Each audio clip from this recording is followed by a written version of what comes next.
I don't care if it's a week, 2, 4, 6, 7, 8. Who do we appreciate? LeBron James. That's who y'all got to start appreciating. And you got to stop disrespecting this man. You got A.J. Brown, who's a legit number one, and you got Julio, who's a legit number one. One of them dudes got to get double teamed. Who gonna get double teamed? And whoever gets double teamed, the other one gets the ball. I'm saying this with no pun intended, but full of pride. Ladies and gentlemen, welcome to another episode of the Prideful podcast. As always, it's your boy Pride, and I have a guest. From this moment on, I will never not referring to this man as Jace anymore. He is my CM Punk of college basketball. He is the voice of the voiceless. And if you disagree with him, face his wrath, and afterwards you will apologize. The man, the myth, the legend. Jace, how are you doing today, my guy? I'm doing great. Thanks for having me on, and I love that intro. Bro, look, man. When you, I remember on Twitter you said I'm the CM Punk of college football. When I heard that, in my mind, I refuse to call you anything else. Like from now on, you are my CM Punk. Okay. So from now on, if you guys ever hear me say, "Oh, Punk said this," I'm talking about Jace. But speaking of college football, right around the corner from what some people are calling a very highly anticipated season. Playoffs are on we're right around the corner from the playoffs. A lot of guys are throwing out their rankings and whatnot. So, Jace, you are a man who's very intelligent when it comes to the college football playoffs. Let me know your top 5 heading into the season. Well, right now, top 5, number 5, you got to have Bama with that one loss to Texas A&M. They were unranked at the time. I said, building up to that game, that Texas A&M's defense was going to cause them problems. It did. Bryce Young, one of the best quarterbacks in the nation. He's good. He's young, but he's going to have some tough. He's gonna struggle against some of those defenses as we saw against Texas A&M. And if they handle their business, they're going to have to meet Georgia in the college football playoff. And with that one loss already, I think they're on the outside looking in. They obviously have great talent. Jamison Williams, the transfer from Ohio State. You transfer from Ohio State to come to Alabama, and you're the star wide receiver at Alabama. That shows you how good Ohio State is at wide receiver. But, Alabama, they're great. They have that one loss now. I think they're just on the outside looking in, but the way politics is with college football, I can see them sneaking in. Yeah, as long as they remain just that one loss, Yeah. A lot of times, when you start getting to it, there's a lot of teams that usually only have one loss, and like you said, the politics do kind of play into it. So, in terms for me, I do have Bama at 5 as well. Like for everything you said, of course, the thing is, usually every year it's usually top heavy, right? And of all the top heavy teams, it sucks to say Bama is. I don't want to say they're the worst because it makes it seem like they're trash, but of all of them, they're kind of the least heaviest, if that makes any sense whatsoever. You know what I mean? Yeah. Go ahead. Yeah, I mean they lost a lot last year. I mean that team last year was stacked. They're still good. They still are. I mean, they're still Alabama. Don't get me wrong, but even if they get 2 losses, with how crazy this season has been, they still might be able to get in. Since week 1, we're averaging 5 top 25 teams losing every week. So madness is ensuing. So I wouldn't even be surprised if a 2-loss Alabama team could get into the college football playoff, to be honest. 100%. And with the offense, I'm looking at it now, and they have scored at least 30 points in every single game. Even when they lost, they scored, if I'm not mistaken, it was 30. I'm checking it right now because I want to make sure. I want to say that was the right amount. Yeah, so they scored 41 and they lost LSU. So the fact that they're still being a high-powered offense and you're still scoring a lot, I feel like that could definitely kind of keep them in there. But I'm with you in terms of having Bama at 5. Our top 5 is kind of the same for the most part. There is one difference, but we'll get there when we get there. Who's your number 4? Number 4, as of right now, Michigan, still undefeated.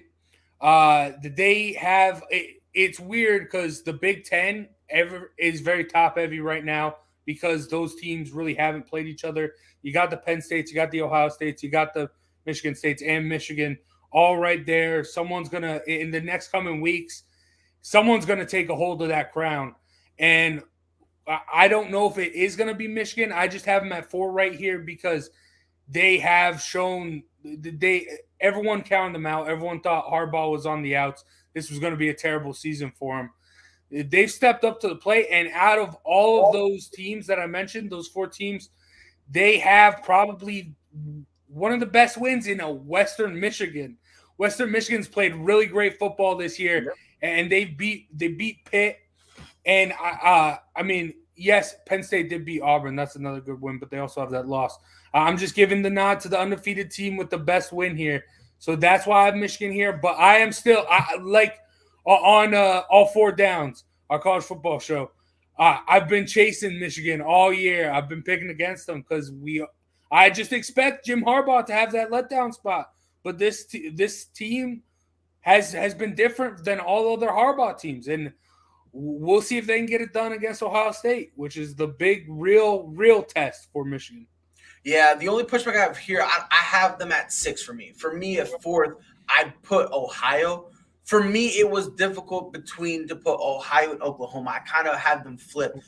Only reason I give Oklahoma the edge is because they're 7-0. They're undefeated, so I'm going to give them a little bit of the edge.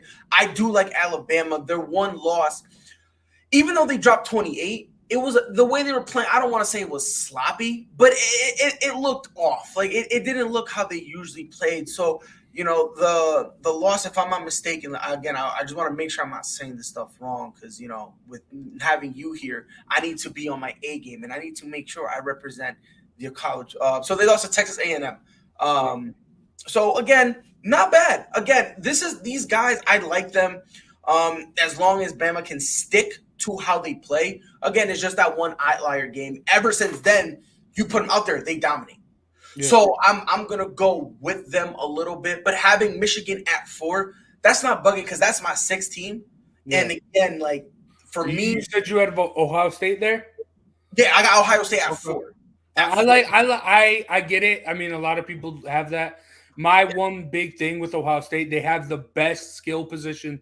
They've got the best wide receivers, great running backs, but CJ Stroud is so young, and that defense is so young that, and in their only real test so far against Oregon, they struggled. And also, I think the Michigan States, the Penn States, and Michigan, I think they all match up well because of that inexperience and that youth in the big positions that Ohio State has. The real key to that Oregon win against Ohio State was their ability to run the football and with multiple backs. Yep. Kenneth Walker for Michigan State, he's the best running back in the nation right now. So he's going to give them problems.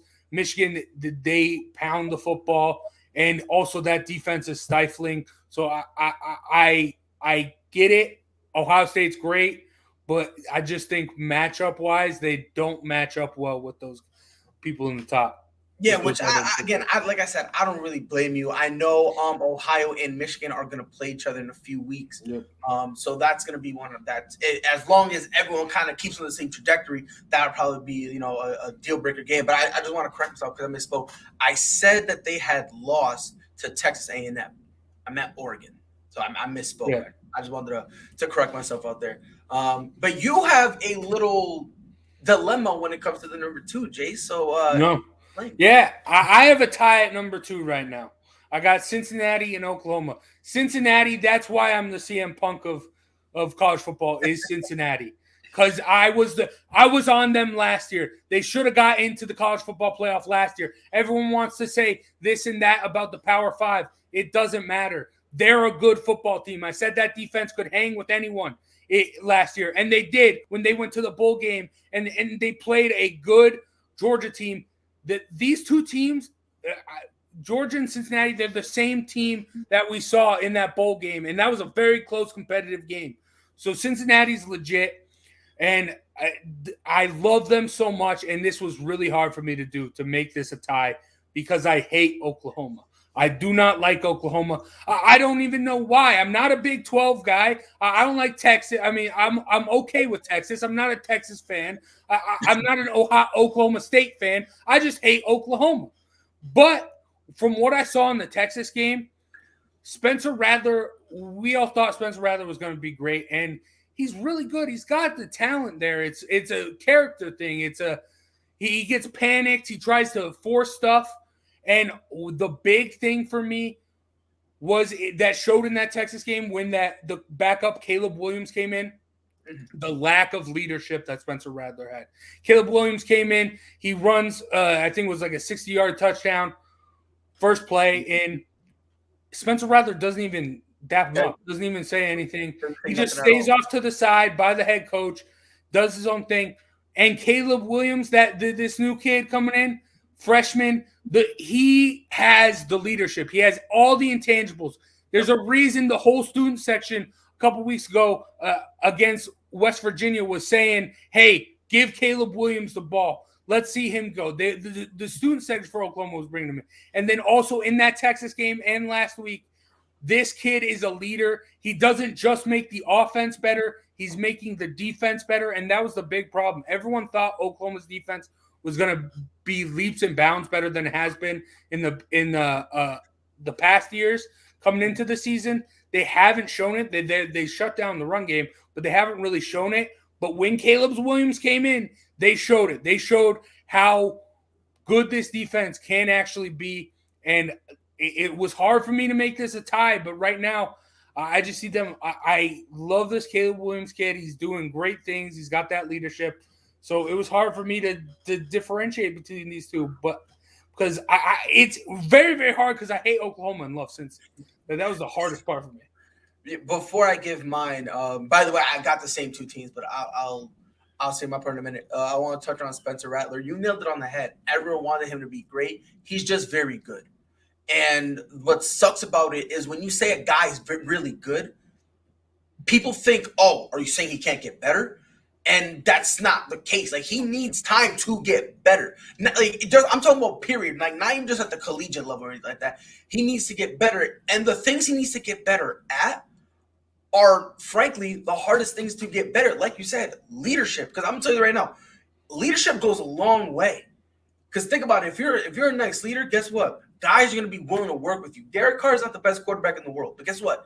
His leadership is what makes Darren Waller want to work with him. It makes Hunter Renfrow want to stay late and practice reps with you. You know what I mean? Like, so when you have that type of thing with Spencer, I'm hoping he can get it together. It just seems more along the lines of he feels like he's kind of on a short leash. So he's kind of chilling by all the coaches to try to get on their good side so he can keep his job, especially considering like everyone's kind of calling for a change because not because Spencer's trash or anything, but it's because, hey, who knows? We might have greener pastures over here. So I understand that. So, but in terms of having the tie, I get it. I have Oklahoma at 3 and Cincy at 2.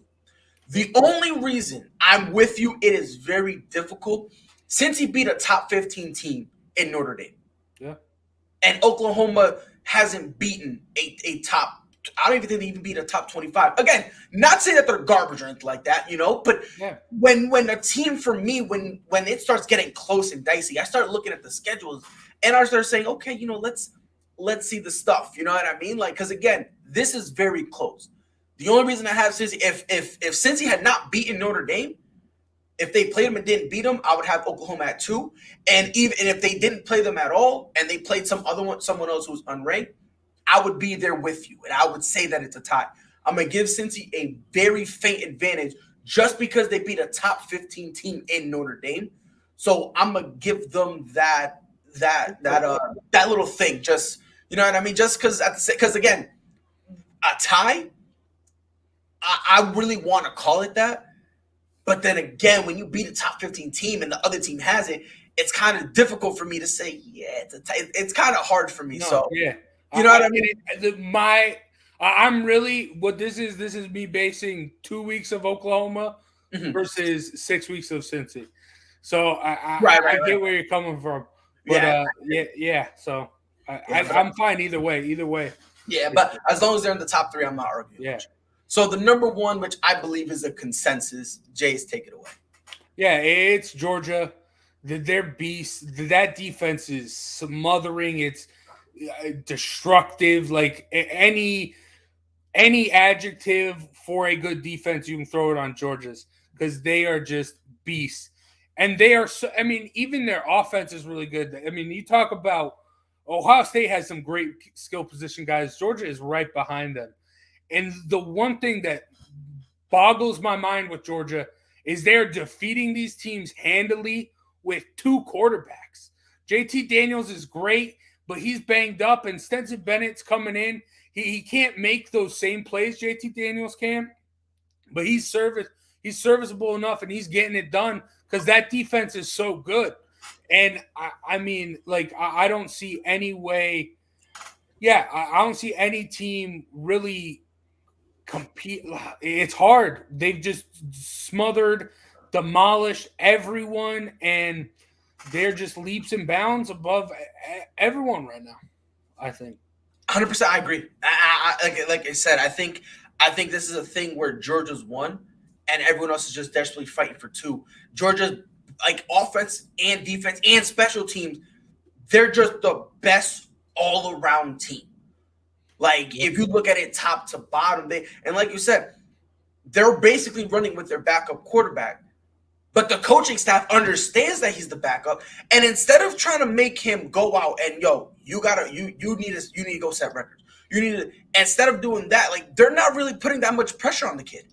They're really not. Like, they're like, look, Stenton. It's crazy because his name is, I feel like there's two S's in there, but it's not. Bennett. He's coming in, and their thing is, look, JT's out. Guess what?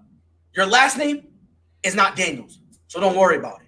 And what they're doing is they're basically, it's almost as if they're reinventing the system for Bennett, which is weird because it's almost as if they somehow knew, yeah, JT's gonna go down. When he goes down, we got this little aces, and that's what it really looks like because you're seeing out there, and everyone still looks comfortable. No one's panicking. And what's nice about it is, if you really watch them, they're not trying to compensate for the fact that their starter's gone.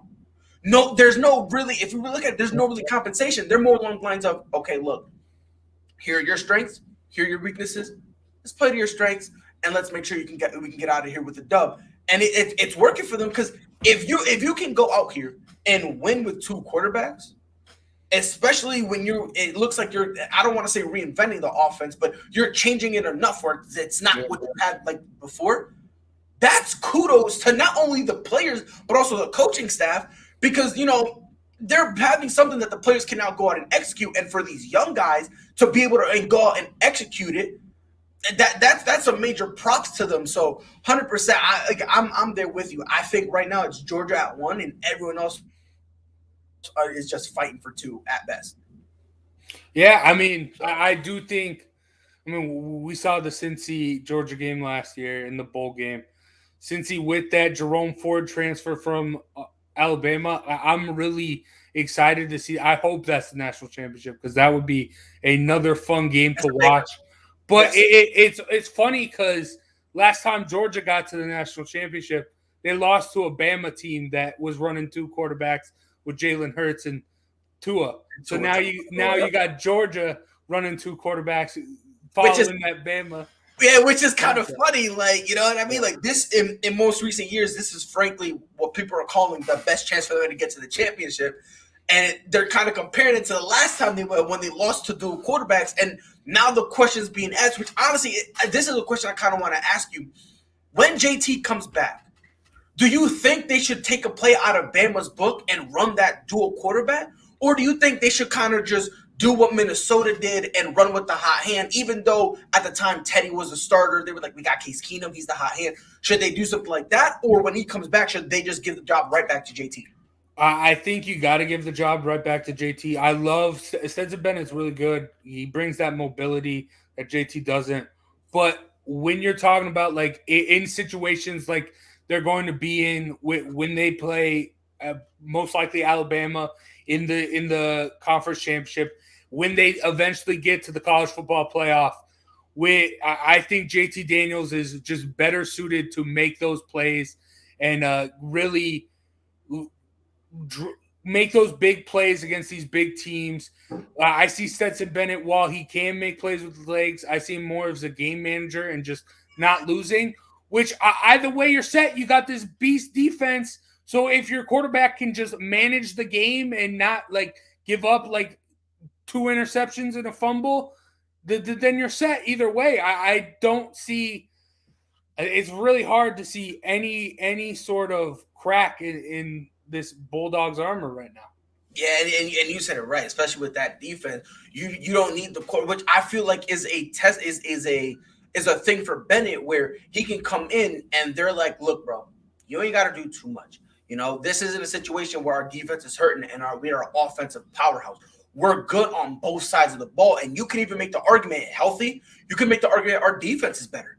So it's not like the offense needs to carry this massive load and then at the same time drag the dead weight that is the defense. So I think that does help Bennett, which I think kind of is what makes him look a little better than what he is. I don't really think he's this good. I think he's solid, but I think the fact that you go out there, look, bro, we know what you're good at. We're going to go from there. Don't turn the ball over. Take what the defense gives you and go from there. And the fact that he's able to do that, it's nice. I do think what they should do, I might sound a little corny here, but I would run dual quarterbacks. I would. Only because I mean, obviously, clearly, if you're only going to do one quarterback, I think JT should start. I don't think that's really a debate at all. But at the same time, Stetson does kind of give you a little extra element where if they could pull their cards right, they can kind of do a little thing with what the Saints do with Taysom Hill, where you kind of put him out there and you know what I mean? Because listen, like, I think he could fit well in that role. Obviously, JT will be the starter, but with his mobility and what's nice about it, his awareness with the ball, it's almost like he can sense when people are coming. So with that sense, it's like, maybe we should take advantage of it and also give him some time on the field, do some wildcats, maybe throw out some cute little trick plays or whatever. You know what I mean? Like, I feel like it'll work because they do have the personnel to do it, you know? Now, again, whether or not they would do it, that's fine. I think they'll be fine. Even if they just bring JT back and he's just a starter and that's it, I think they're going to be good regardless. You know, yeah. I just feel like if you add that little element where they got to have in the back of their mind, like, shit, we got to worry about Bennett coming. Like, yeah, he won't kill with his arm, but his legs is kind of dangerous. I feel like that might add an element where, again, they're clearly the favorites. But if you add that uncertainty to any other defense, I feel like that will give them just a little bit extra advantage, which, as you know, Jace, come college football postseason, when it comes to the playoffs, you take any advantage you could possibly get. Yeah, I agree with you. That would be interesting. But they need to do it more like the NFL teams are doing, like Taysom Hill with the Saints and Trey Lance with the Niners. But they can't do it like Notre Dame's doing it with Jack Cohn and Buckner. Every time Buckner comes in, you know that's a designed QB run. You got to be able to make some plays where Bennett is not just there to be another running back. He's got to be able to throw the ball and set other stuff up. So yeah, I'd love to see it. I don't know. I don't know if they'll do it, but it'd be interesting. It'd be interesting. It would be. I mean, what I would do if it's a legit idea for them, I would have a game where you can just throw away. Because if, like, you know what I mean, like having one loss on your record won't really ruin your chances of making the playoffs in most instances, especially with Georgia and, like you said, with the politics. So maybe if this is something they're legit considering, have a game where they don't really care to win and then experiment and see how that works. You know what I mean? And then if it works, great. If not, oh well. But again, that's if they have that legit thought of it. If they're kind of half and half on the idea, I would just abandon it completely because this is not something that you can just do, you know, in like the first game of the playoffs and expect it to then help you carry. You know, that this is something you need to work on in the regular season in practice. So come playoffs, it's good and you can just hit the ground running. So it's going to be interesting to see how they play. But I think you and I both agree when JT comes back, it's his job, right? Yeah. Oh, yeah, sure. I just want to make sure we agreed there because, you know, I'm not the smartest guy in the world. I dropped out of high school. Not really. I got kicked out. I only graduated because of attendance. But I just wanted to make sure we were on the same page. But speaking of stupidity, those pinstripes. Look, man, at some point as a Red Sox fan, I love it. Oh, I love it. I love it as a Red Sox fan. Look at this. This right here is when they first signed him. Look at the happiness. Look at this. Roses and bubbles were going. This is him after they re-signed him. This is the face of a man who is just like, who hates life. He regrets everything. He's like, I should have just. I wish I was a player again to not worry about this. They signed him to a 3-year deal, which at the end of it, people want to say it's a 4-year deal. It's a 3-year deal, and then the last year is a club option. So that way, if the Yankees want to pick him up, it works. If not, whatever the case may be. But Jace, does this make any sense whatsoever? See, I'm having the same problem with my Giants right now, and in New York sports fans. Everyone wants to just start firing, figure out who's to blame and get rid of them. I do think in this instance, Boone is kind of to blame because it's been mostly a real energy thing for the Yankees this year. Like you have the studs, you have the talent there, but it's just putting it all together, getting the team riled up, getting them ready to go out there. That was the issue. They'd come out flat. And I think Boone isn't that guy. Boone was never that guy. He's an analyst guy. He's not a player manager. So I know that there are rumors that they're going to bring in an assistant to help with that. But I guess that'll be okay. But I mean, Boone, he's done all right. I mean, if the players are all right with him, I mean, he isn't a players coach, but I mean, it isn't like any of the players have said anything bad about him. But you do need that one lightning rod. You need that person to light a fire under the team, and Boone just isn't that. So, yeah, I don't think it's a good move, but I can see what they did. I can understand why they did what they did.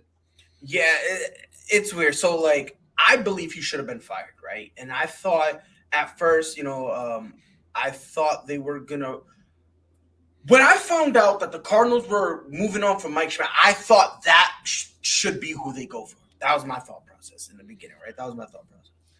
Then they let go. Like, the Yankees had fired the third base coach. Yeah. 11. After that whole debacle, people were calling for his job. And they also fired 2 hitting coaches, Marcus Thames and PJ Pelletier. Those 3 dudes are butt buddies with Aaron Boone.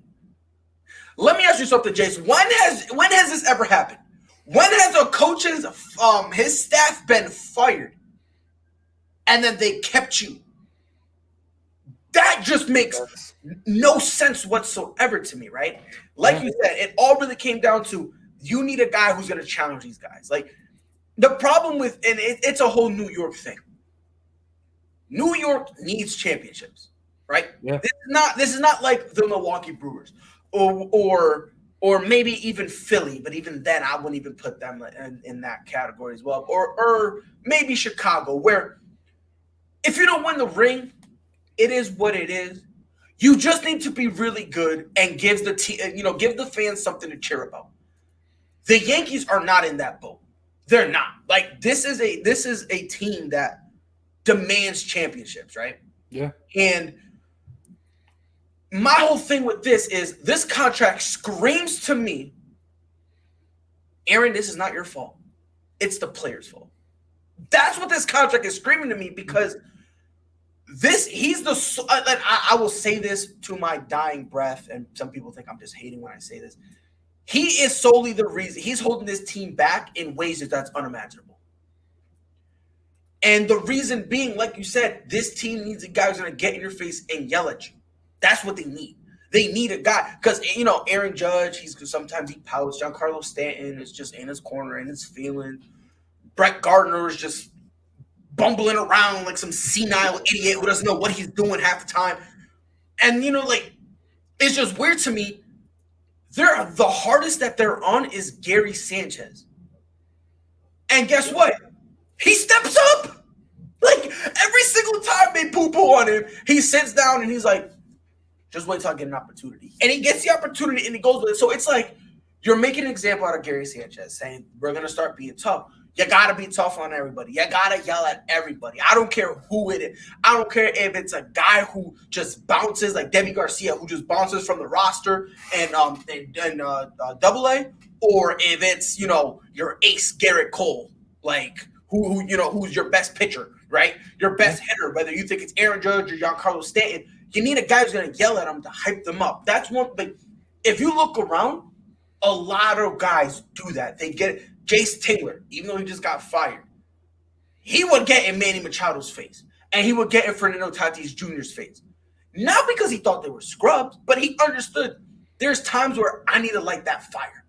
There's times where the wood under you is damp, and it's my job to move that wood, put more wood under you, put some lighter fluid, light a match, and say, let's watch the world burn, and then just drop it. Like he understood there's times I need to be like that. Alex Cora does the same thing. Dusty Baker does the same thing. Like, these are guys who, and they're successful. So you can't just be like, Alex Cora, he won a ring as if I'm not mistaken, I believe he was the hitting coach in Houston. He won a ring there. Then he won a ring with us, right? Dusty Baker is, I believe, the only manager to win a division with 6 different teams. Like, that's crazy. That's what I'm saying, bro. Yeah. Like, you know what I mean? Like, this guy's like, they're not scrubs or anything. Even Tommy La Russa, I'm not the biggest fan of his in the world, but he'll get in your face. So that's kind of been the problem with Boone, where there's times where he needs to do that, and for some reason, well, it's not really some reason. That's not his character. That's not really him. You know what I mean? That's not. And my big thing with this is, why'd you fire Joe Girardi then? Like, why? I don't understand how you're keeping Boone, but you got rid of Girardi. Like, that's the most mind-boggling thing to me about this. This is, again, I'm not a Yankees fan at all. So when they fired Joe Girardi, I didn't really care. I really didn't. I was like, good riddance, because I've never been a fan of Joe Girardi's. I've never really vibed with him, but he got them the ring, so I was like, stick with him, I feel like he wanted to go in one direction, and the team wanted to go in another direction. So I feel like it was more like, I don't want to be here, and I'm not going to force myself to be here. And the Yankees were like, okay, we didn't want you either. So I feel like that kind of maybe, again, I'm not fully sure of what happened with that, because like I said, it was the analytics. Everyone wanted to go towards the analytics side, and so you bring in Boone. But no, that's not Yankees baseball. Bring in the best guys, buy a team, and just let them dominate, because you're spending money on these guys who should deserve this money, and when they don't play well, you need to get in their face and make them play well. You don't need to say, hey, the numbers show that this, and this, so maybe we'll do this. Like, no. And what baffles me is this isn't an analytical team. No. Like, bro, they had all lefties in their lineup. Yeah. If that's not anti-analytical, I don't know what is. Like, the Yankees have always been an emotional team. And when I say emotional, I don't mean emotional as in crybabies. I mean emotional as in when you're messing up, we get in each other's face and we yell at you. And that's what they do. Frankly, a lot of the East Coast teams are like that.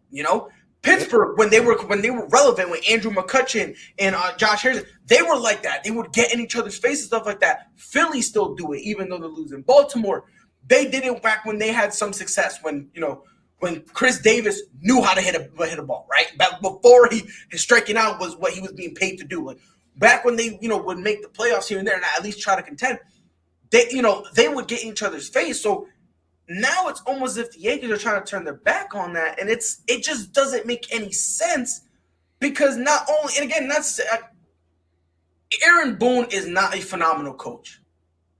He's not. So it's like, it's almost as if and it goes back to what I said in the beginning. This contract screams to me that they're blaming the players, which is, it's like, Boone, you did what you could. It's their fault, which is, now I'm interested to see how this how this winter is going to play out, because at some point they're going to have to move players. right? And I wonder what players they're going to move because obviously they said shortstop, they need to go. They need to improve. They need to improve on short. So clearly that means Gleyber Torres is going to be out. But then if you're saying are you telling me that the coach is failing because of one player? Because so far that's the only thing they're really talking about. They're talking about, obviously they want to try to re-sign Anthony Rizzo to solidify first base. Even if they don't, they got Luke Voit, who still is your premier first baseman. No, but he sure as hell ain't garbage. He still is a solid first baseman, so they still got some stuff there. The only position, Jace, they've really been talking about is short. So it's like, are we going to give Aaron Boone a pass because of one position?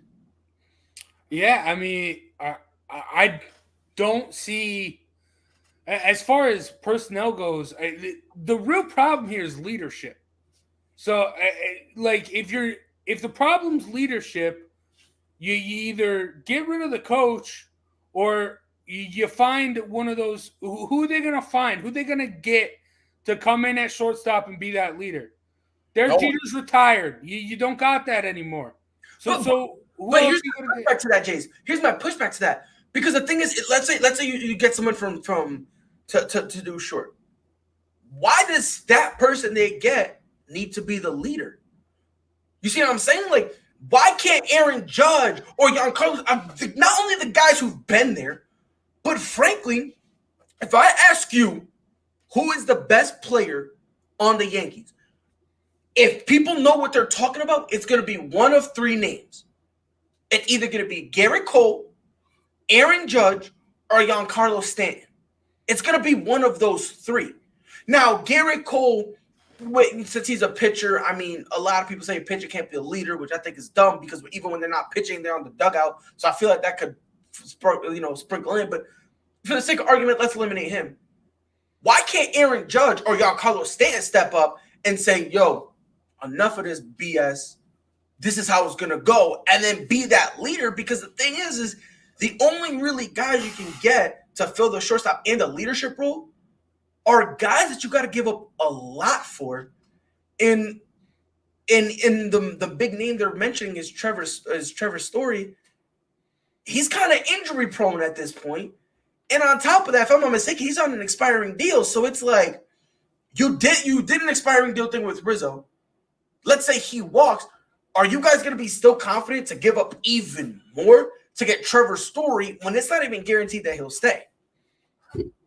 Yeah, I think another name for someone that has to step up, DJ LeMahieu. This past year was terrible. And I think he needs to be that guy because, I mean, the only contact there, you need to get on base. When you get on base, you get everyone else riled up. So, and also you mentioned Luke Voit. Luke Voit was that, like, lightning rod whenever he was in. He'd come in, he'd do something, he'd get the team going. So maybe he can bring that leadership in a little bit more if he stays healthy. But I do think if you're looking for someone on the field now for the Yankees, I think DJ LeMahieu's got to be that because, I mean, he's getting older. He got this big contract. You saw this year he's not going to be the same. It's not going to be lay MVP anymore. So you have to fill that leadership role. You got to find a way to be serviceable to this team. Yeah, 100%. And it's crazy because, like, I'm in the same boat as you. I think that he had a garbage year.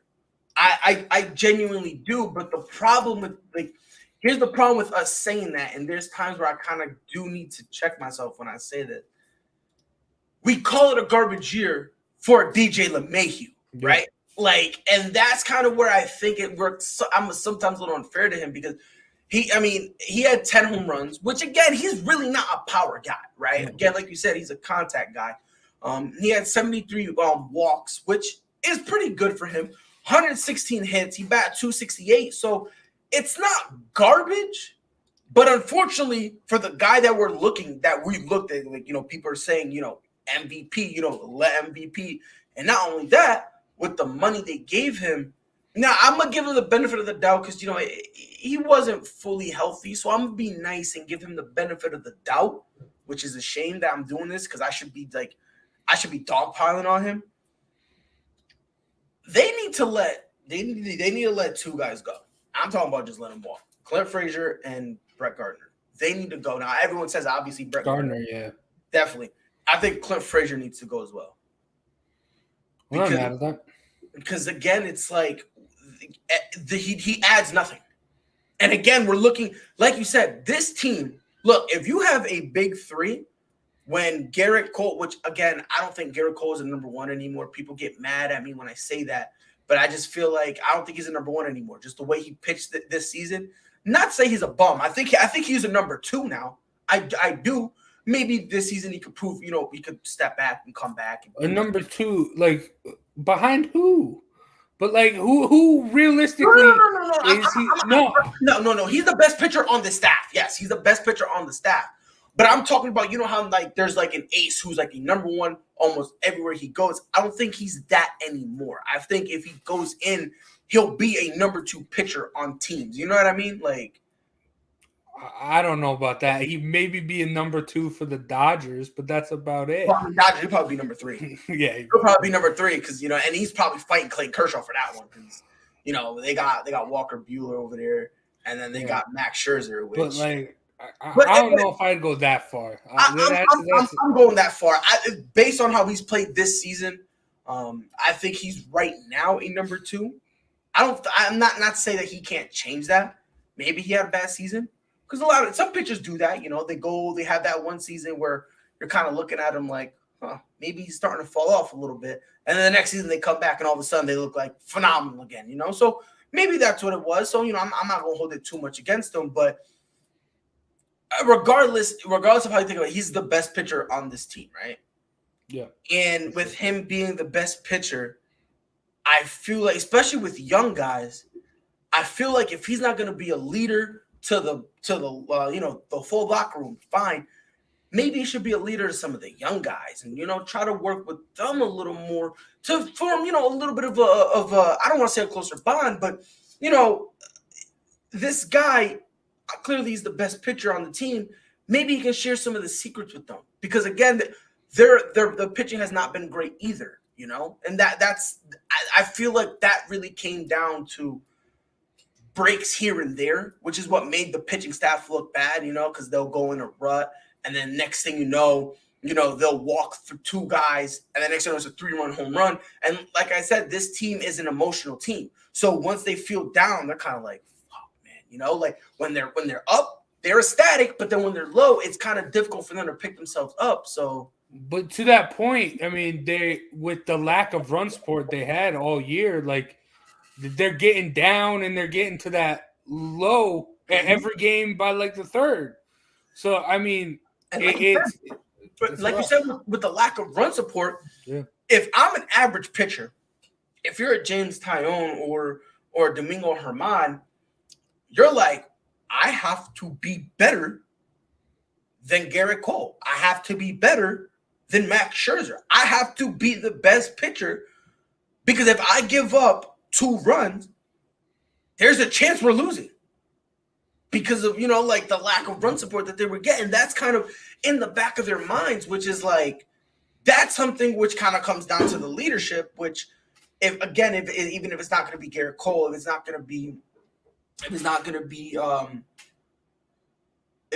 Aaron Judge, if it's not going to be Giancarlo Stanton, then that's kind of all right, fine. If no guys are going to do it, that's the manager's job to step up and say, look, bro, somebody here got to pick something up, bro. Like, you know what I mean? Like, Like, we can't just keep coming out here losing, especially when I look at this team. Like, you know what I mean? Like you're looking at the team, and this was a team that before the MLB regular season, people said they were going to win over 100 games, and that they were going to win the division single-handedly, and they were supposed to sweep through the playoffs. And it's like, and now this is kind of like another question, which I kind of want to pose to you, Jace. Maybe it's just me. Maybe I'm a hater because. Believe it or not, I've been called that, Jace. Do you believe that? I've been called the hater, even though I'll supply the evidence and I'm still called the hater. But it is what it is. Everyone keeps harping back that one year the Yankees went to the ALCS. If I'm not mistaken, I believe it was 2015. I believe it was 2015 when they lost to Houston, the whole cheat thing. Ever since then, they have not been back. So here's the question. Is it possible that making to the ALCS, is it possible that that was the anomaly? And what you're seeing now, them kind of being out in the wild card or just making to the, the semi, is it possible that this is the true Yankees team and that them making it to the ALCS was just an anomaly? I wouldn't say that. I would say that someone that they could bring in at that assistant coach and someone who was on that team that showed leadership, CC Sabathia. I think his leadership. He wasn't even playing, but he was still there. He was still there being a part of the team. I'm gonna say this right now. I was never a fan of CC. Never. No, I'm not gonna bash him. I promise I'm not gonna bash him. When I actually not only gave him a whole bunch of respect, but I looked at him different. I believe it was the last one. It was one of his final pitches, one of his final pitching appearances. And he needed to go, I think it was like 6 innings to get like a bonus in his contract, right? Yeah. They threw at one of the players. His next appearance, he was like, fuck this noise. I'm sending a message. And it said F the money and hit one of the batters to send a message that you're not messing with these dudes. When I saw that, I was like, he may not be a great coach because I don't know if he would be. I don't know. Yeah. But he would make a phenomenal assistant coach where if the head coach starts losing the locker room, he could step in and be like, nope, that's not happening here. So the fact that you bring up CC Sabathia to be the assistant to help that is honestly, not only is that a perfect name, CC still loves the Yankees. Yep. And he's not doing anything. Like it's not like he's hired there. He's not doing anything. So the Yankees can actually reach out to him and say, yo, CC, let me holler at you real quick. And again, a guy with not only with his credentials, but his balls. Because CC will fight 3 dudes at once. Like that's one thing I learned about him. He will fight you for no reason whatsoever. And if you bring your boys, he'll just fight you. He'll fight harder. So that would be a nice name, especially if they want an assistant just to be the emotional. Like if they want to run with the analytics, fine, keep Boone, whatever. But for the emotional sake, to bring in a guy like CC, that is the best move. And I'll be honest, if they bring in CC and make him the assistant, that will completely justify this move. Yeah, and I think that this is something, if they do and pull it off and stuff works, this is something that could change the game because we are heading towards that analytical side, but there's stuff outside the numbers that you need to address. Mm-hmm. So I think, CC's got to be at least the first name that comes to mind, someone who can come in, just be that emotional leader. And, I would love to see it, but will it happen? I don't know. Yeah, we'll see. So. Yeah, 100%. To touch on your point, how you say it will change the sport, it really will, because now you have 2 guys that when the analytical side is rolling, you can go with Aaron Boone, and when you need the emotion, CC can just step in, or whoever it is, they can step in and take care of it. So I do think it could potentially change the game, because if you think about it, no matter which way you want to play, whether analytical or emotional, you got somebody on the bench. Yeah. And the thing is, if you go to the analytical side, the emotional coach can help them out and be like, yo, look, let's use analytics, but let's mask it with emotion so everyone is on the same page. So you are 100%, bro. This does have potential to change the game. But speaking of potential, Ben Simmons and Kyrie Irving, for some unknown reason, don't think basketball is important anymore. And potentially both of them can be out. Now, I'm not going to go into the reason for Kyrie. Well, I will a little bit, not too much, because people are kind of calling him stupid for the whole coronavirus, not taking the vaccine thing. And although I kind of agree with that, my whole philosophy is do whatever you want as long as you're willing to live with the consequences. And if Kyrie Irving is willing to live with the consequences, so be it. Ben Simmons and the 76ers. See, growing up, I'm Hispanic, right, Jay? So I used to watch something called novelas, right? So they're soap operas for Hispanic. Yeah. So I used to watch them. One of my favorite was Dame Chocolate, right? It was a guy, he owned a chocolate factory, and he had like a girl who was working for him. She was ugly, but she had makeup, and she was cute, and they ended up getting married. It was adorable, right? This 76er situation, I swear to God, is the best novella I've ever seen in my entire life. Like, it's got everything you want. It's better than Aaron Rodgers and the Packers? Way better. You want to know why? Because I'm going to tell you why. I think it's better because with Aaron Rodgers, we got a nice conclusion, and it looks cute, but we all know we're all still waiting for it to blow up, right? Yeah. This thing blew up 3 times over, and there's still TNT chilling in the back. So, Jace, who do you think legitimately is going to play first, Ben or Kyrie?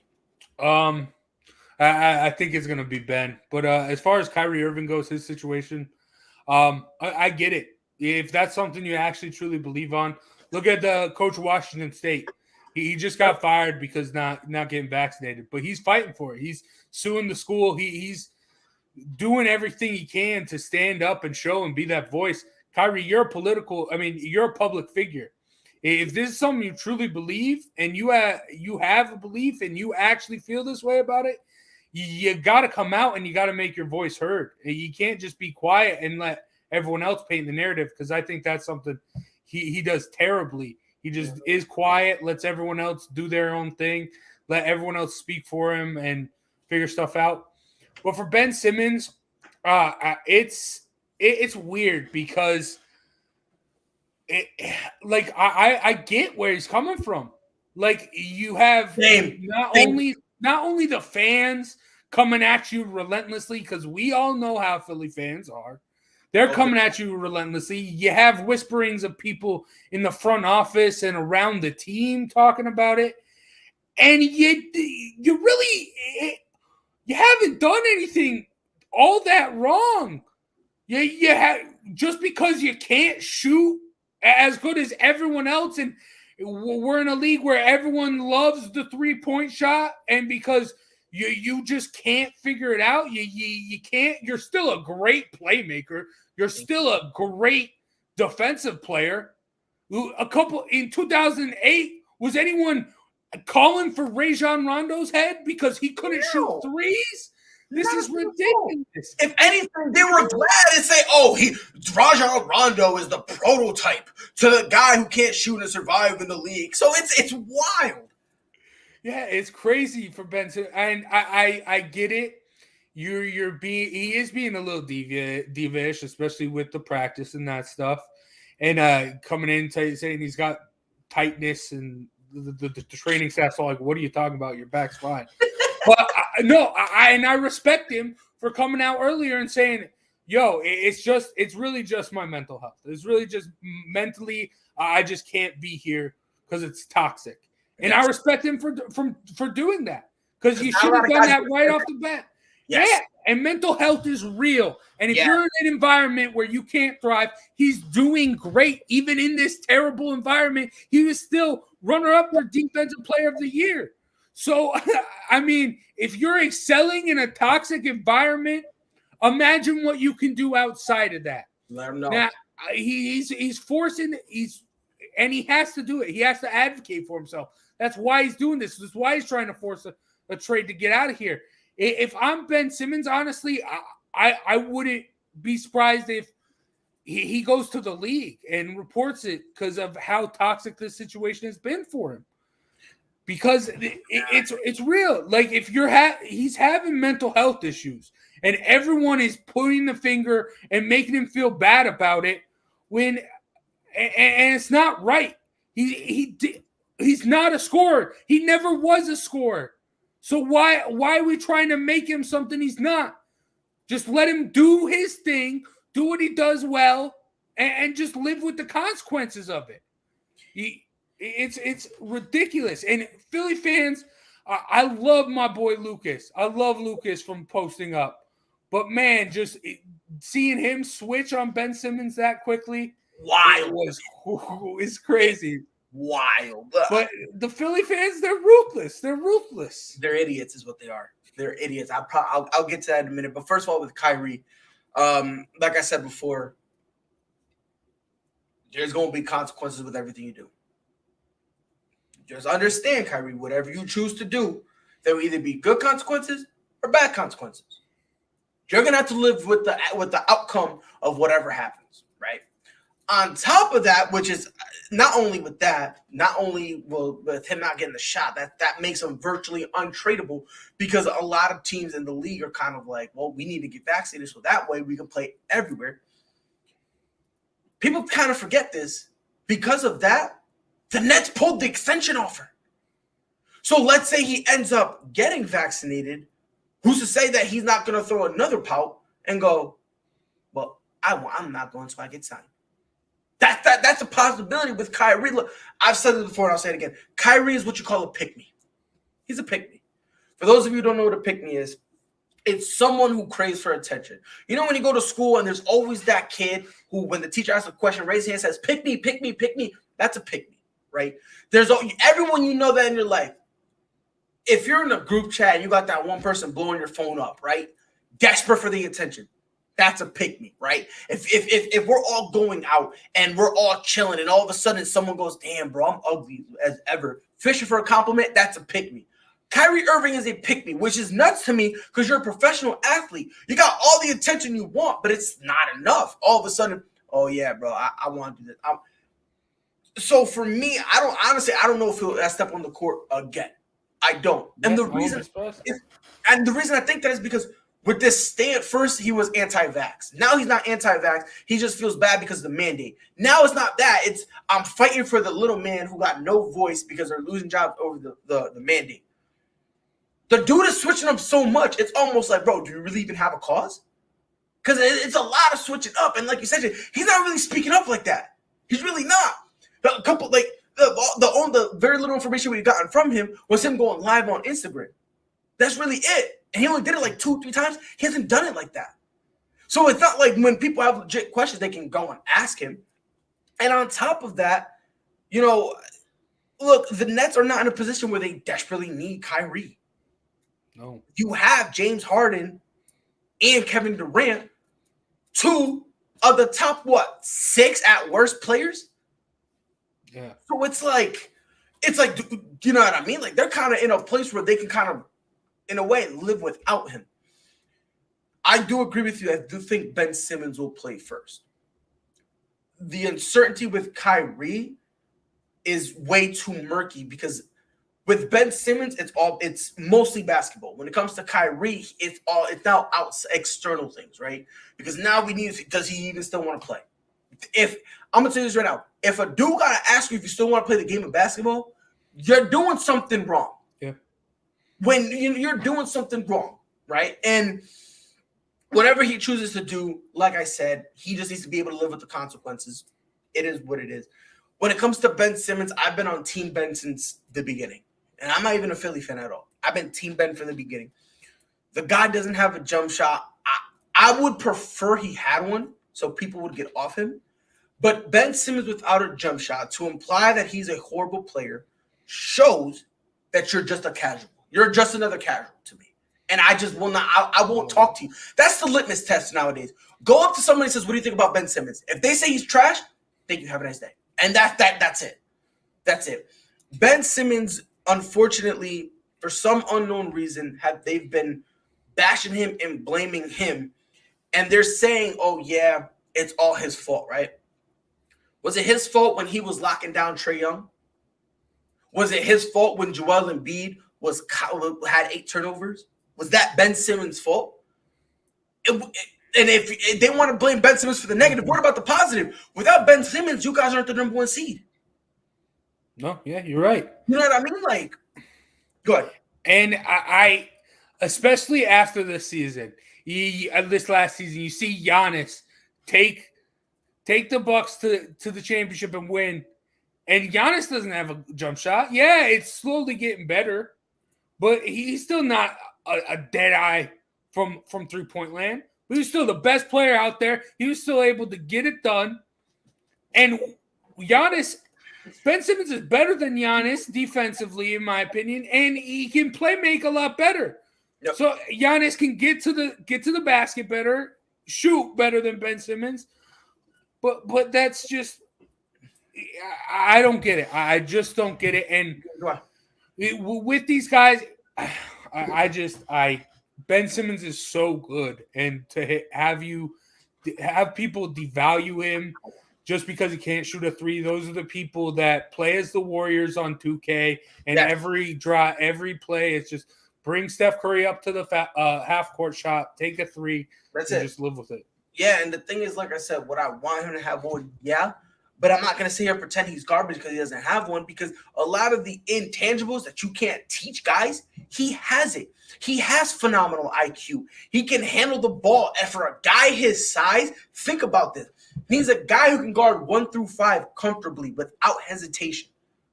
You put him in the pick and roll, and he'll go, yo, don't even worry about it. I got it. Whoever got ball, that's my responsibility. This guy can do it all, and the only knock on him is, okay, yeah, he's got a bad jump shot. Or he doesn't have a jump shot, and he's tentative, and he's tentative in fourth quarter. Okay. Now, do me a favor. Name me another flaw. Oh, you can't, because this kid has virtually bro, I'm gonna tell you right now. When you're getting called, you're a jump shot away from being LeBron. You can't sell me that the guy's trash. You can't sell me that, because I'm not buying that stock at all.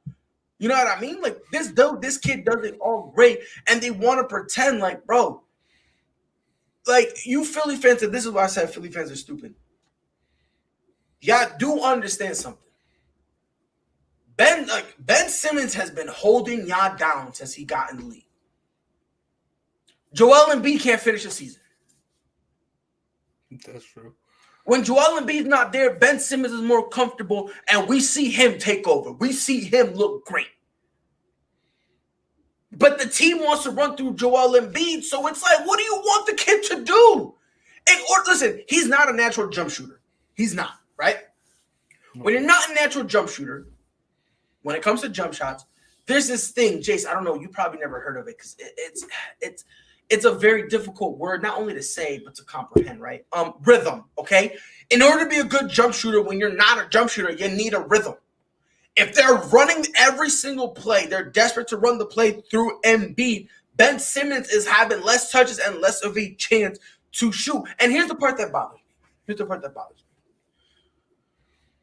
Everyone loves Zion Williamson. I love him. Personally, I think he's way better than John Morant. I think when their careers are said and done, John Morant will be lucky if Zion lets him even say his name. And I'm not even kidding. Like, that's genuinely how I feel. I might have to eat those words later down the road, but we'll cross that bridge when we get there. Zion still doesn't have a reliable jump shot. Nope. And people still worship the ground the guy walks on. So to me, it's like, hold on, wait a minute. Ben Simmons, his rookie year, people were saying he needed a jump shot. So my thing is, why don't we have the energy for everybody else? Why? Yeah. It's because we go ahead, Jace. I'll tell you why, because he's a point guard. Guards have to shoot. Like I came in here last time, Giannis, I give him the slide for his jump shot because I see him more as a center or a power forward. Zion, same deal. That's why they don't need to shoot. Yes, it would be nice if they could, but they don't. He's a point guard, so everyone assumes guard, jump shot. That's not the case. Not all the time. Can you imagine if Brooklyn right now was like, James Harden's trash because he's really bad at defense. He's trash, garbage. That's the same thing you're getting right here. Same thing. That's the same exact thing. Same thing. It's literally the same thing. And on top of that, what's wild to me is I don't care how good the player is, right? If you're telling me, if I'm the second best player on the team and say, hey, look, man, you are a pillar of this team and we want to build around you and Embiid. If I say that to a player as an organization, why would I try to trade him? Like, this is the part people are forgetting. The team was built around them to, oh, by the way, Joel Embiid, before I forget, because he said the world's dumbest thing I've ever heard in my entire life. We're building the team around him. No, you moron. They're building a team around you. Henceforth, they've been trying to get a point guard to back up Ben Simmons for how long? How long? For like ever since he came in the league, poor dude. They've been trying to get a point guard to replace him, right? Yeah. Ask me how many centers have they got to replace you, Embiid? None. They just want a backup side, but when you want to take a rest. So for him to say that, you are the dumbest guy on God's green earth. Frankly, I don't even know why people even listen to him anymore, because a lot of the stuff he says is very stupid.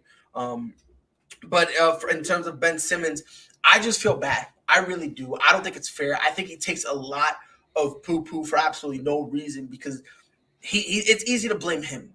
It's easy to blame him, right? Because he's got a glaring flaw. He can't shoot. And it's easy to hop on that and blame him for losing.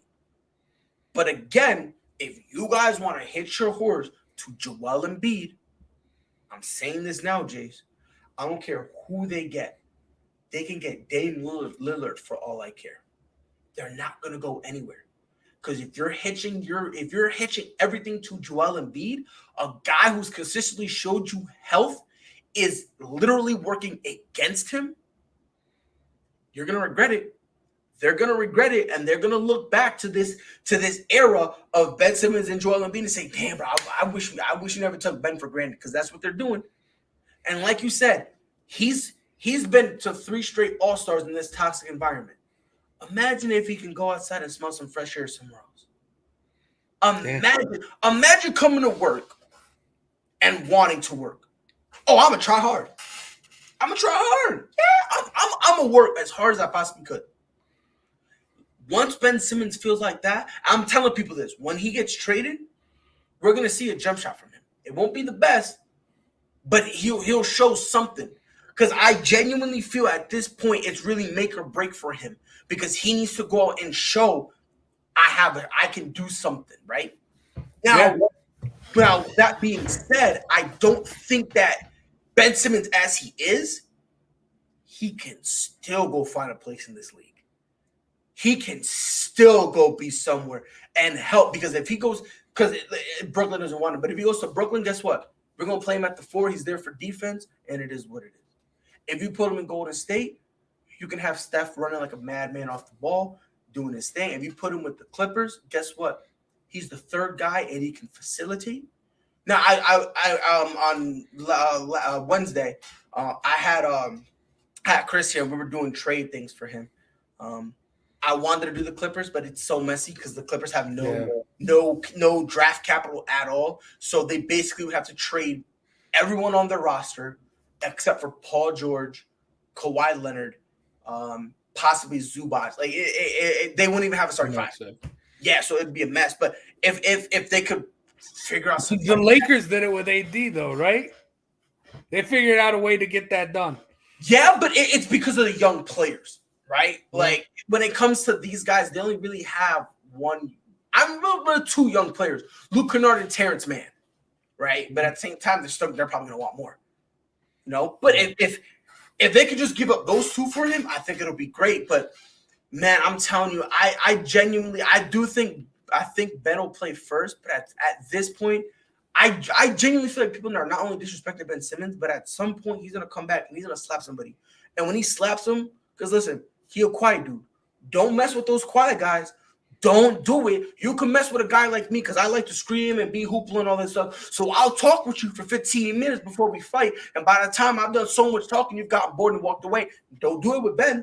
I'm telling you, don't do it with Ben. And B, you fragile as is, he'll hurt you. He'll put paws on you. And Tobias Harris over there in the corner trying to give him dirty looks. Tobias, he'll slap you back to Detroit. Stop playing with the man. Let him live his life. I'm telling people, leave the man alone. I will say before we move on, can you really blame Ben Simmons for not being tentative taking jump shots after he witnessed Markelle Fultz get shipped out of there and for a jump shot?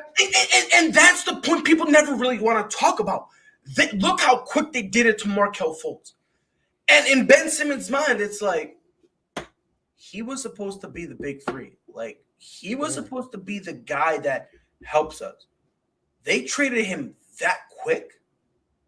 Oh, I'm not shooting. I don't blame him at all because he just witnessed firsthand. And especially with him hearing his name in trade rumors, in his mind he's like, I'm not untouchable. And in his mind he's like, I'm not trying to get traded to some dog shit team. I'm at least trying to get paid if that's gonna happen. So it sucks for Ben. I hope, like I said, I hope we see him somewhere else. And I'm gonna tell you this right now: when he gets traded, I want to have you back on the show because depending on the team he goes to, he might win a chip before Joel Embiid. And when that happens, I want Ben Simmons to be nice, take the mic when they do the talking things. Say, I appreciate the fans. By the way, fuck Philly. Like I demand he says that. If he doesn't say that, I'm no longer on Team Ben. And I'm not joking. Like I need him to be petty like me. I'm talking about I'm so petty, bro, that like if my girl takes too much of the blanket, I'm mad at her in the morning. That's how I need Ben Simmons.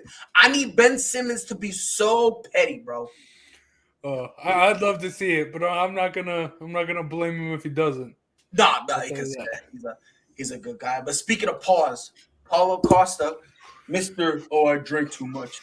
This guy. He faces Marvin Vettori tomorrow night. Well, it's supposed to be a middleweight bout.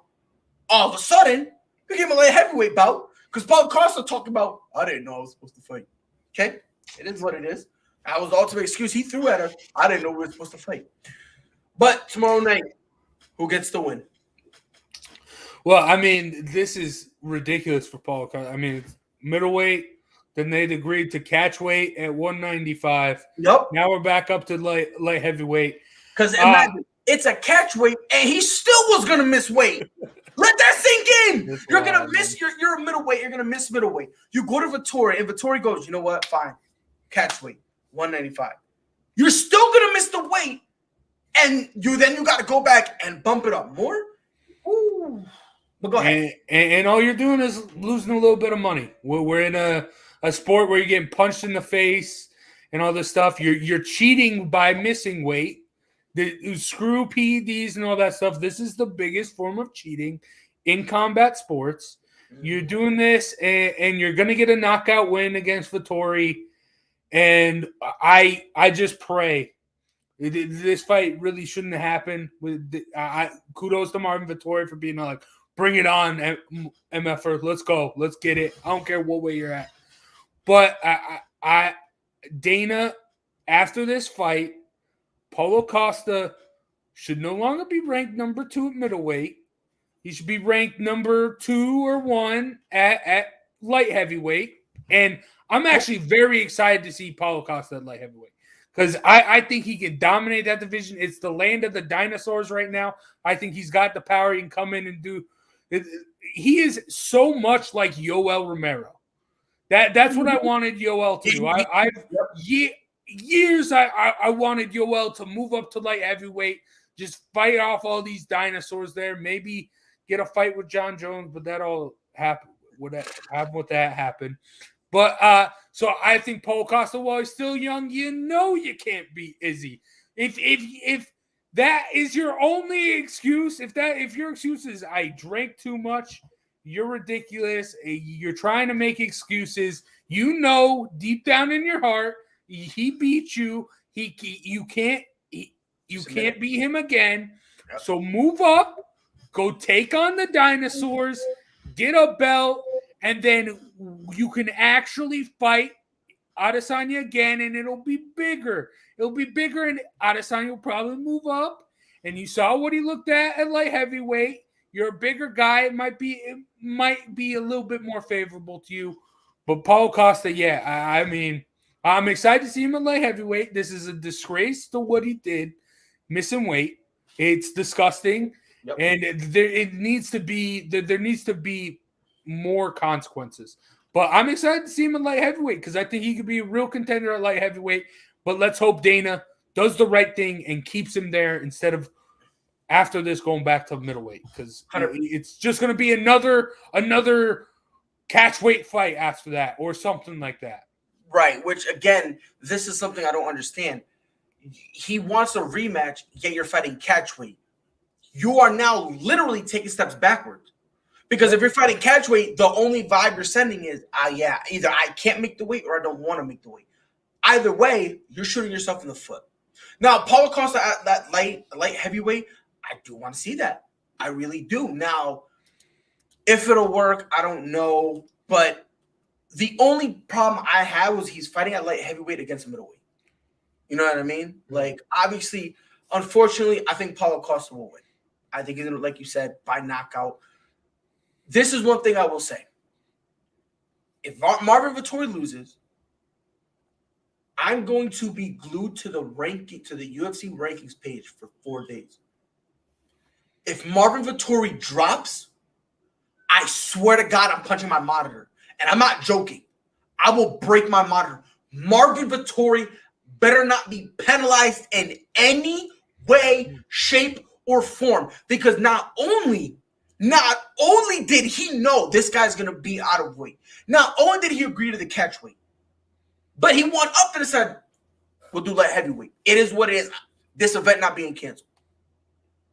The fact that the man had the balls to do that, I'm not penalizing him at all.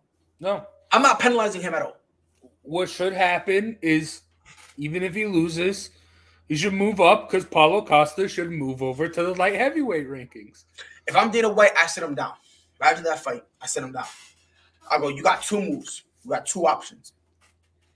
Either A, and by the way, I'll touch on that point in a minute.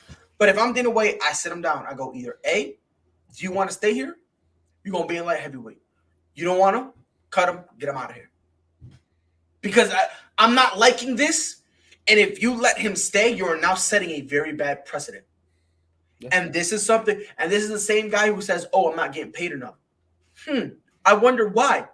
Because every other day you're doing something finable?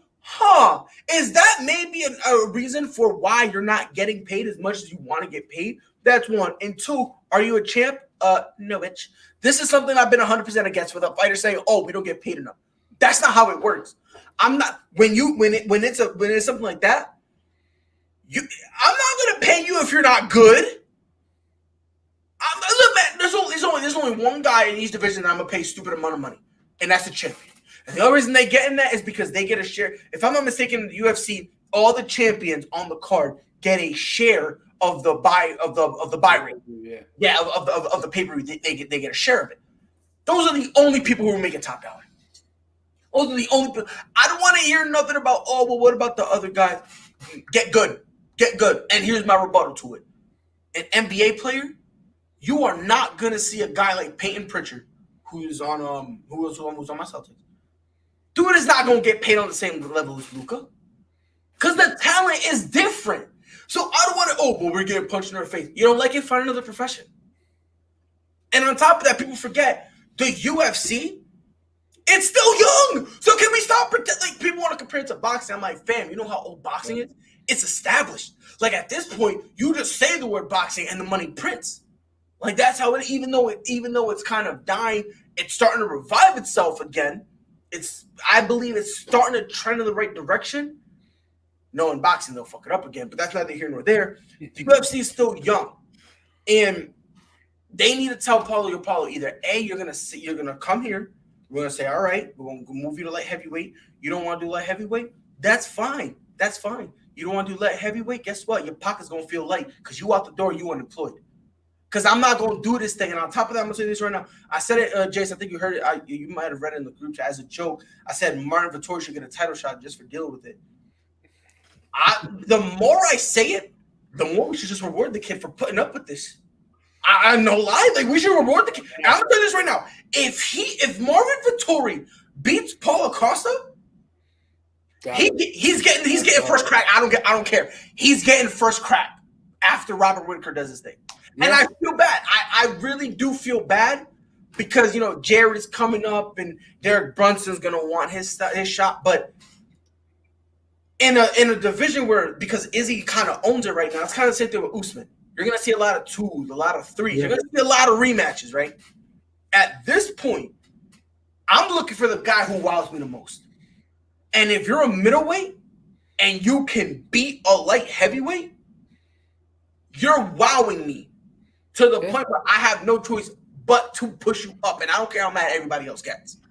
No, I get where you're coming from. I just think the 0-2. I don't think a trilogy isn't all that great. But I mean, this was stylistically already at middleweight a bad matchup for Vettori, and now Costa's making you come to light heavyweight. Like all the odds are stacked against Vettori. So if he can pull off a win like this, it would be wild and it'd be great. And yeah, maybe he does get it. I mean, if Adesanya takes care of business of Whitaker first, it could be like the old school Ali days where Izzy has a bum of the month club and he just keeps defending it every month. Maybe Vettori can find himself in there, but right. Yeah, I'm not mad at that, but I don't see it happening. I mean, again, it could be. I mean, look, I'm not a Marvin fan at all, but because look, any other fighter would say, nah, I'm not wasting my time with this. And the fact that Marvin Vettori, like I said, if he beats Paulo Costa, if you don't want to give him the title shot, fine. He needs to be number 2. He's taking Paulo Costa's spot. And if he loses, Dana, keep messing with me, dog, because ain't no way Marvin Vettori should drop for this, because at the same time, and I think also what's happening is because Paulo Costa, I also said this in the group chat, Paulo Costa is making himself look dumb at this point. And I think Dana White sees that. So I think what Dana's trying to do is play a game with him and force him in a position where, dude, you do understand that this thing you're putting out there, you're gonna get when we cut you, you're gonna get like no one's really gonna want to care for you. And if you think what we're paying is bad, the next best place will probably pay you is what? Bellator. And even then, Bellator's really not going to break the check that much for you. At best, you'll make the same you're making here. And if you think one championship is paying like that, bro, you in for a rude awakening. You in for a rude awakening. You know, so it's like, I will say this. Like I said, unfortunately, I think Paul Costa is going to win by knockout. After that, if he celebrates, I would cut him out there on the spot. But Dana White's going to have to sit him down and have a conversation with him. Bro, if you want to stay here, this little bull job you pulled, no. We're not going with that. So if this is what we're playing, if this is the game we're playing, well, guess what, bitch? Call me the king, because check me. I'm coming for you. And if you want to be here, light heavyweight. If not, go hit the door. Dude, I agree with you. I do. But I would not be shocked even if he wins, he's back at middleweight, Paulo Costa is. Because, I mean, we've seen it before. Anthony Rumble Johnson, same thing. We had so many fights at welterweight not making weight, middleweight not making weight. Then he finally, eventually, so many fights later, got to light heavyweight. And then I mentioned it earlier, Yoel Romero, he had weight issues as well. And he never fought at light heavyweight. He kept having those weight issues at middleweight, and they never gave him – they never bumped him up. So I hate it. I wish that after this, Paulo Costa makes the jump to light heavyweight, because I think that would be fun to see. But I would not be surprised if he still stays at middleweight and nothing changes. If they're going to put him at middleweight, he needs to be unranked, and he's going to need a recline, because at this point, it's seeming ridiculous. But at the same point, I get what you're saying, because as much as we hate to admit it, we have seen this before. Guys who couldn't make the weight. Now, with Rumble, Khabib was like that too. Right, early in his career he was. So it's actually early, because if I'm not mistaken, one of the Tony fights was one of the times that he had a Tony fight was canceled because he couldn't make weight. No, yeah, I do want to. It's not the same as Khabib, because Khabib, he actually had liver failure and kidney failure, but and stuff from cutting weight. But it is also kind of the same, because Khabib at that time was walking around at 205. He was. That's why you just need a nutritionist. It's not that hard. No. Get a nutritionist. Get someone to understand it, because it's not that hard. Just take a little bit of your paycheck. Okay, if you're not getting paid as much as you want, all right, but you still have enough to pay your trainers. You can give a little bit more to a nutritionist to get you ready to make the money on the fight so you aren't actually losing. So he's losing 20% of his purse. Pay 5% to your nutritionist, and then you're still gaining 50 a net. Yes, than normal. And that's the part that blows my mind, because for him to say, "Oh, bro, it's not enough, bro." When you miss weight, you're losing 20% of your purse. That hits way harder than if you do 5% just to get a nutritionist. And it's, again, we're talking about, bro. I'm gonna put it to you this way, bro. If Uriah Hall could afford a nutritionist, and if I'm not mistaken, I think he's ranked 10th. Paulo, you're 2. You can afford a nutritionist. There ain't no debate here whatsoever. If Jim Crew, who's a heavyweight, who, by the way, I love him. Oh my God! Like, if I'm not mistaken, I think he lost to Anthony Smith with those leg kicks, and his nerves kind of shut down. And he looked like he like, I love that guy because he tried to fight. He tried to fight through it. Ooh, that guy was tickling me. But if he can afford a nutritionist, Paul Costa, you got no. And what's sad about it, what makes him lose credibility, is when he lost, instead of saying, "I took an L, going back to the drawing board," he said it's because he drank. So that tells me one or two things, which both are equally wrong. Either A, you lied about it and you look dumb, or B, you actually did drink, which is equally, if not dumber, the night before the biggest fight of your career. So for him to say that, he really thought, "Oh yeah, I got all y'all." It's like, no, bozo, you got yourself, because if you really did drink the night before, you're a fucking idiot. Yeah, and to think, like, you're a black belt in jiu-jitsu. The excuse was right there. I should have taken it to the ground. I got too happy with this. That excuse is there, but no, you're not learning from your mistakes. Nope. You're just putting it on something else. I mean, I ever since he came into the UFC, he just has that look, like an arrogant prick, and he's just proving you wrong. I mean, he's proving me right just every time he opens his mouth. He's an asshole, and he's great watching in the octagon because he knocks people unconscious, and it's awesome to see. But I mean, outside, you're just an arrogant prick, and got to figure it out. Yep, he has to. Hopefully, he can, because he's running out of chance with the UFC. Because when he gets cut, there's a chance that he might fade into obscurity, which sucks for a guy as talented as him. But like they say, it is what it is. Like when it comes to any sport, it can survive without you, no matter what your name is. So hopefully you can get his stuff together. Follow us on Twitter at Prideful Takes. Not only do I go live there, but I also like to put news, and I'll be trash talking people, which, by the way, is the funniest thing on earth, bro. People get mad at me all the time. I've been blocked already, by the way. I've been blocked already. Dude, I got blocked by one of the McCowns, Josh McCown. I think it was 2015. He was on the Browns. He played the Jets. He tried diving, and then he did like a helicopter thing. Oh, yeah. And I said, "This is why you play for the Browns." Something about him getting a concussion, and he blocked me. So yeah.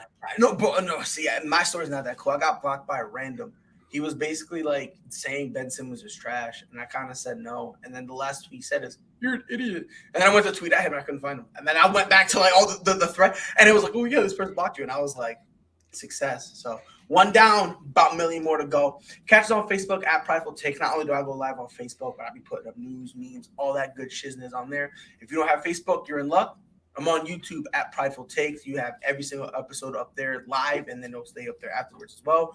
Visit the website, www.pridefultakes.com. Not only do we have every episode there, but we also have original articles, so you can check that out. Like I say every single week, I'm ugly as shit, so that's why I have Spotify, Prideful Takes Podcast. That way you'll be able to listen. Jace, no, CM Punk. It's been a pleasure. Next time you're here, I am blasting. I hope I have to pay royalties. I am blasting Cult of Personality. And I'm gonna love that. So Jace, just be prepared for that, brother. Hey, thanks for having me on, brother. Appreciate it. I love it. I love it when you're here. So on behalf of my boy Jace, CM Punk. It's your boy Pride. Catch you guys on the next one. Be safe. Knew where that was going. That was a great read. Oh, Lillard from the logo. That'll quiet the 2 on the season. 2nd and 1 for the Bills. They handle the rush. Allen looking, end zone! To Shohei Ohtani. Center field, let's watch it go! Did several of those inside low kicks.